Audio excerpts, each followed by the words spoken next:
जय हिंद स्टूडेंट्स। आज हम आपको जिस चैप्टर को पढ़ा रहे हैं उसका नाम है घमंड का फल, जो कि आपके हिंदी शिखर से लिया गया है। 12 चैप्टर है आपका। इसमें घमंड का फल से मतलब है कि हमें कभी भी घमंड को नहीं करना चाहिए। घमंड माने होता है अपने आप में अहंकार, अभिमान नहीं करना चाहिए। आप चाहे कितने भी गुणी क्यों ना हो, कितने भी आप अपने निपुण क्यों ना हो, लेकिन अपने मुंह से कभी भी अपनी बात का बखान नहीं करना चाहिए, अपनी बढ़ाई नहीं करनी चाहिए।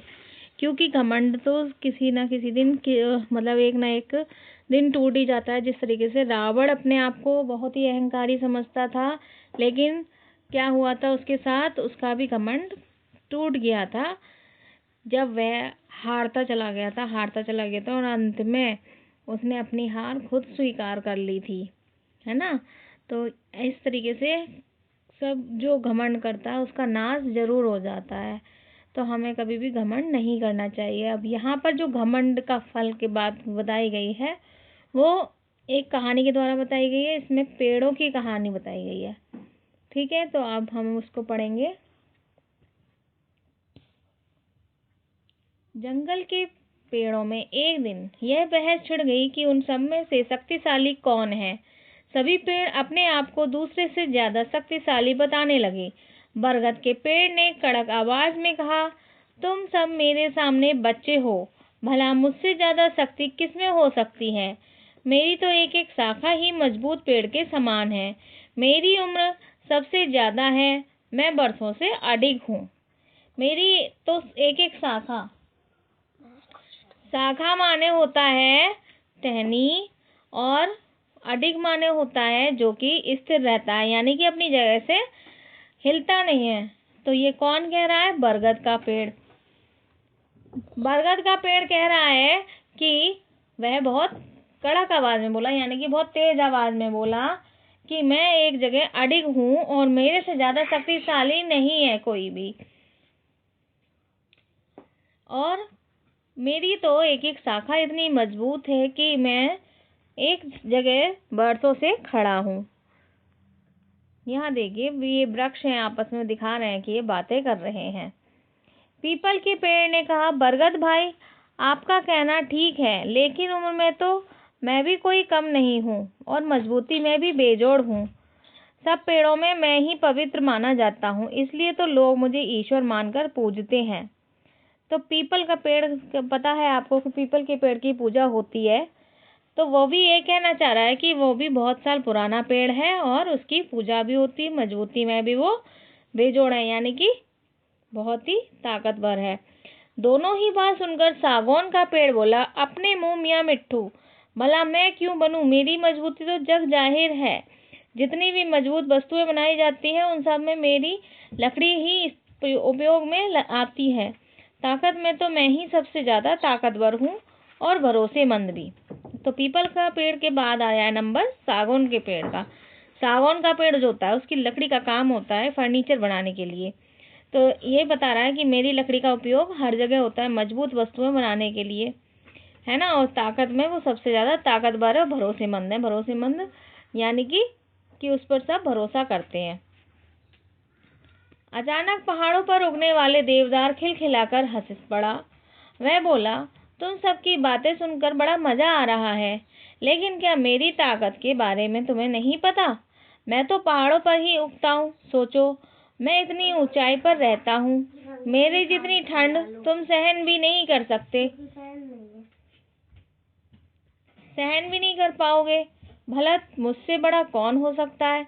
ताकतवर होने का यह झगड़ा केवल इन पेड़ों के बीच ही नहीं था। आम, नीम, महुआ और बबूल के पेड़ भी अपने आप को एक दूसरे से श्रेष्ठ अर्थात बड़ा होने का राग अलापने लगे।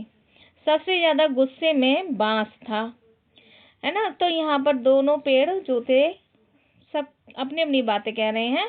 और देवदार का वृक्ष जो होता है, देवदार के वृक्ष होते हैं काफी लंबे लंबे होते हैं और वो पहाड़ों पर उगाए जाते हैं, है ना। अब क्या होता है कि वो जब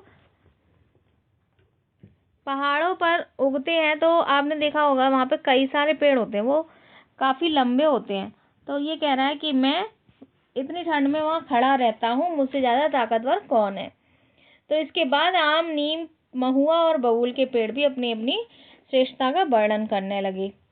कोई दूसरा शक्तिशाली कैसे हो सकता है? क्या जंगल के पेड़ों को पता नहीं मेरे बल पर ही ताकत का फैसला होता है? जानते हो, मैं जिसके पास होता हूँ वह अपने आप को ताकतवर कहलाने लगता है। तभी तो कहते हैं जिसकी लाठी उसकी भैंस, है ना? वहाँ बांस का पेड़ भी अपनी ताकत का वर्णन कर रहा है। जमीन पर उगी दूब बहुत देर से इन सब पेड़ों की लड़ाई सुनकर और देख रही थी। दूब का मन बहुत बड़ा ही कोमल था। वह बोली, तुम सब इतने बड़े होकर भी आपस में लड़ते झगड़ते क्यों हो? ताकत का घमंड कभी अच्छा नहीं होता। जो ताकत का घमंड करता है वही सबसे अधिक कमजोर होता है। तो जमीन पर उगी दूब घास एक घास होती है जो कि औषधि बनाने के काम में भी आती है ना? तो वो अपनी बात को बड़ी कोमलता से बताती है। इसके बाद देखिए यहाँ पर पेड़ों की क्या हालत होती है कि सारे पेड़ गिर जाते हैं। तो आपने यहाँ तक पढ़ लिया था कि वही सबसे अधिक कमजोर होता है जो ताकत का घमंड करता है। जंगल के बड़े बड़े पेड़ दूब की बात सुनकर हंसने लगे और उन्होंने उसे डांट कर चुप करा दिया। दूब अपना मन में सोचकर चुप हो गई। वह सोचने लगी, अधिक ताकतवर तो अपनी धरती माता है जिन्होंने इन सभी का भार अपने कंधों पर एक साथ उठा रखा है।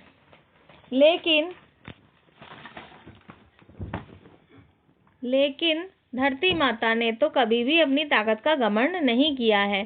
जब जंगल के पेड़ों में ताकत को लेकर होड़ होने लगी तो अपने कर्तव्य भूल गए और सबने फलना फूलना छोड़ दिया। तब उनमें एक दूसरे के प्रति नफरत और अहंकार फूलने लगा था। लेकिन दूब हर रोज धरती पर फैलने और बढ़ने की कोशिश करती थी ताकि जंगल के नन्हे जानवर मुलायम दूब पर चौकड़ियां भर सके से मतलब है कि वो अपने आप को अपने बैठकर आराम से बैठ सके। एक दिन जंगल में तूफान आया। तूफान इतना तेज था कि उसने अपने